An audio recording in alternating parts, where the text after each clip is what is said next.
story connected with a house. गांव से थोड़ी दूर एक पुरानी हवेली थी, ठाकुर हवेली। सालों से वीरान खड़ी उस हवेली के बारे में गांव वालों का कहना था कि वहां कुछ अजीब होता है। किसी ने वहां से रात में किसी औरत के चीखने की आवाज सुनी थी, तो किसी ने देखा कि खिड़कियों के पीछे कोई परछाई घूम रही थी। रवि, एक शहर से आया यूट्यूबर, ऐसी जगहों की सच्चाई खोजता था। जब उसने ठाकुर हवेली के बारे में सुना, तो उसने तय किया कि वो वहां रात बिताकर रिकॉर्डिंग करेगा। गांव वालों ने उसे बहुत समझाया, पर उसने किसी की नहीं सुनी। रात के 12 बजे वो हवेली में घुसा। उसकी कैमरा लाइट जल रही थी और वो हर कमरे की रिकॉर्डिंग कर रहा था। हवेली के अंदर घुसते ही उसे लगा कि वहां की हवा ठंडी और भारी हो गई है। अजीब घटनाएं। पहली मंजिल पर पहुंचते ही उसके कैमरे ने अचानक काम करना बंद कर दिया। उसे दीवारों पर खून जैसे धब्बे दिखने लगे।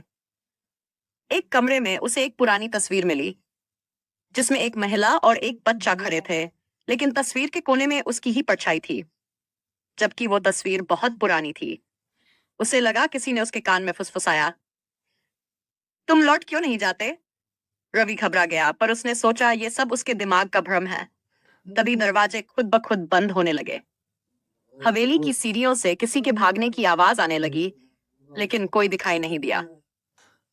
हवेली का सच सुबह होने से पहले रवि बेहोश मिला।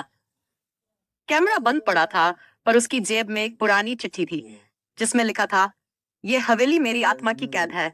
जो भी यहाँ आता है उसका मन धीरे धीरे मेरा हो जाता है।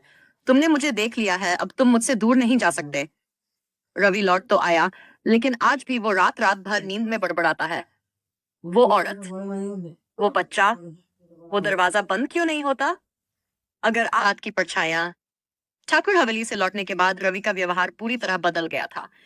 पहले जो लड़का हंसमुख और जिज्ञासु था, अब वह गुमसुम और चुप चुप रहने लगा। वह दिन में भी अपने कमरे की खिड़कियां बंद रखता और बार बार दरवाजा लॉक करता। सबसे अजीब बात, वह बार बार एक ही बात दोहराता, वो बच्चा अभी बाहर खड़ा है, बस मत खोलो दरवाजा। रात के सपने नहीं, हकीकत थी। रवि की मां ने देखा कि उसके कमरे की दीवारों पर किसी ने कील से खरोंच कर कुछ लिखा था। वो लौट आया है, मैं अभी भी यही हूं। रात को अक्सर रवि चिल्ला उठता, मुझे छोड़ दो, मैंने कुछ नहीं किया। वो तस्वीर फिर से दिख रही है। वो औरत अब हंस रही है। उसकी मां को विश्वास नहीं हुआ, लेकिन जब उन्होंने अपने फोन से एक तस्वीर ली, तब उन्हें भी दिखा। उस तस्वीर के बैकग्राउंड में वही औरत खड़ी थी, जिसकी फोटो रवि हवेली से लाया था। हवेली का इतिहास उजागर होता है। रवि के दोस्त अर्जुन ने उस हवेली का इतिहास खंगालना शुरू किया। उसे पता चला कि ठाकुर हवेली में अननेम्ड 53 में एक औरत सावित्री और उसका बेटा अद्वैत रह रहे थे। ठाकुर साहब ने शक के चलते उन्हें हवेली में ही जिंदा दीवार में चिनवा दिया था। उसके बाद से हर 62 साल में कोई न कोई अजनबी उस हवेली में जाकर या तो गायब होता था या पागल होकर लौटता था। इस बार वह शिकार रवि था। एक आखिरी कोशिश। अर्जुन ने एक तांत्रिक से संपर्क किया। तांत्रिक ने बताया, उस आत्मा को मुक्ति नहीं चाहिए, उसे साथी चाहिए, और रवि को उसने पसंद कर लिया है। तांत्रिक ने कहा कि अगर रवि को बचाना है, तो उस कमरे में जाना होगा जहां तस्वीर मिली थी, और वहां आत्मा का सामना करके उसे उसकी मौत का सच बताना होगा। अब सवाल यह है, क्या अर्जुन दोस्त को बचा पाएगा? क्या आत्मा को उसका सच बताया जा सकेगा? या हवेली को एक और आत्मा मिल जाएगी? क्या आप पार्ट 3 पढ़ना चाहेंगे? तैयारी। रवि की हालत हर दिन बिगड़ती जा रही थी। उसके शरीर पर खरोंच के निशान उभरने लगे थे, जैसे किसी ने उसे पकड़कर खींचा हो। अर्जुन ने तांत्रिक की बात मानी और ठाकुर हवेली जाने की योजना बनाई। वो अपने साथ एक कैमरा, पवित्र राख और एक पुराना रिकॉर्डर लेकर चला, ताकि आत्मा से संपर्क हो सके। साथ ही तांत्रिक ने उसे एक चेतावनी दी थी, अगर उस औरत को उसका सच बताया जाए तो वो मुक्त हो सकती है, लेकिन अगर डर गए तो वो तुम्हें भी वहीं रख लेगी। अर्जुन रात 11 बजे हवेली पहुंचा। हवेली पहले से भी ज्यादा डरावनी लग रही थी। चारों ओर धुंध छाई हुई थी। अंदर कदम रखते ही दरवाजा खुद ब खुद बंद हो गया। उसे वही पुरानी सीढ़ियां, वही खिड़कियां और वही अजीब सी ठंडी हवा महसूस हुई। जैसे ही वो उस कमरे में पहुंचा जहां रवि को तस्वीर मिली थी, दीवारों पर अचानक खून के निशान उभरने लगे। एक बच्चा हंसते हुए कोने से निकला और बोला, अब तुम आ गए। चलो माँ तुम्हारा इंतजार कर रही हैं। कमरे के बीचों बीच अचानक एक औरत की परछाई उभरी, वही जो तस्वीर में थी। सफेद साड़ी, बिखरे बाल और आंखों में नफरत।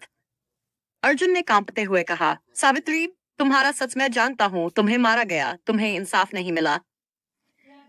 औरत चीखी। कमरे की दीवारें हिलने लगी, फर्श पर आग की लकीर बन गई। वाक्शन। अर्जुन ने रिकॉर्डर चलाया जिसमें उसने ठाकुर साहब की हत्या की कहानी रिकॉर्ड की थी, हवेली के पुराने नौकर से सुनी हुई। जैसे ही सावित्री ने अपने बेटे की चीखें रिकॉर्डर में सुनी, उसकी आंखों में आंसू आ गए। उसकी चीखें अब शांत हो गई। वह धीरे धीरे हवा में गायब होने लगी। मुझे अब चैन मिलेगा, यही उसके आखिरी शव की वापसी। उसी पल दूर शहर में रवि की आंख खुली। उसकी सांसें तेज थीं, पर अब वो होश में था। उसकी माँ ने देखा कि उसके शरीर के सारे खरोंच गायब हो चुके थे। क्या अब सब कुछ खत्म हो गया? नहीं। जब अर्जुन ने हवेली से बाहर कदम रखा, उसने देखा दरवाजे के पीछे वही बच्चा खड़ा मुस्कुरा रहा था। माँ तो चली गई, अब मैं यहाँ अकेला हूँ। क्या आप चाहेंगे पार्ट फाइनल चैप्टर? ये अर्जुन की सांसें थम गई जब उसने दरवाजे के पीछे उसी बच्चे को देखा। उसका चेहरा मासूम था, पर आंखें बिल्कुल खाली। उसने धीरे से कहा, माँ तो चली गई, पर अब मेरा क्या? मुझे तो अब भी इंसाफ नहीं मिला। अर्जुन समझ गया कहानी अभी पूरी नहीं हुई थी। सावित्री की आत्मा मुक्त हुई थी, पर अद्वैत की आत्मा अब भी हवेली में फंसी थी। अद्वैत का सच। अर्जुन ने तांत्रिक से दोबारा संपर्क किया। तांत्रिक ने कहा, अद्वैत को मौत से पहले मारा नहीं गया, उसे जिंदा दीवार में बंद किया गया था। उसकी आत्मा पीड़ा में है, पर वह मासूम है। अगर उसे ये एहसास दिलाया जाए कि वह अब आजाद है, तो वह शांति पा सकता है। लेकिन अगर डर गए या झूठ बोले, तो वह हमेशा तुम्हारे साथ रहेगा। अंतिम यात्रा। अर्जुन ने एक आखिरी बार हवेली में प्रवेश किया, इस बार दिन के उजाले में। वह उसी जगह गया जहां रवि को तस्वीर मिली थी। एक पत्थर हटाते ही पीछे दीवार में एक छोटा सा कंकाल मिला, उसके साथ एक लकड़ी की खिलौना गाड़ी। अर्जुन ने आंखें बंद की और कहा, अद्वैत, तुम्हें अब कोई डर नहीं। तुम्हारी मां मुक्त हो चुकी है और अब तुम भी जा सकते हो। कुछ पल तक शांति रही, फिर अचानक कमरे में एक सुनहरी रोशनी छा गई। खिलौना गाड़ी खुद ब खुद हिलने लगी। एक हल्की सी आवाज आई, थैंक यू। भूतिया हवेली का अंत। उस दिन के बाद हवेली में कोई अजीब घटना नहीं हुई। दरवाजे खुले रहे, खिड़कियां शांत रहीं। रवि पूरी तरह ठीक हो गया।